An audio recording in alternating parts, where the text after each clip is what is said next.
Greetings, seawolves. My name is Shekinah, and this is the event preview where we keep you up to date on all things Scholars Academy. Here's what's happening from December 1st to December 7th.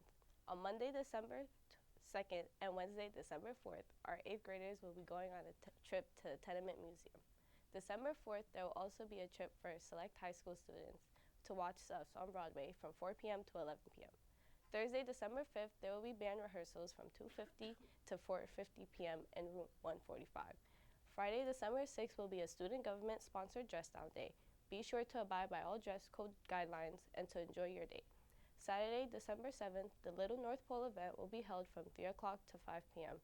And that's it for the event preview this week. Do not forget to follow us on Instagram and subscribe to our YouTube channel at TheScholarsNYC.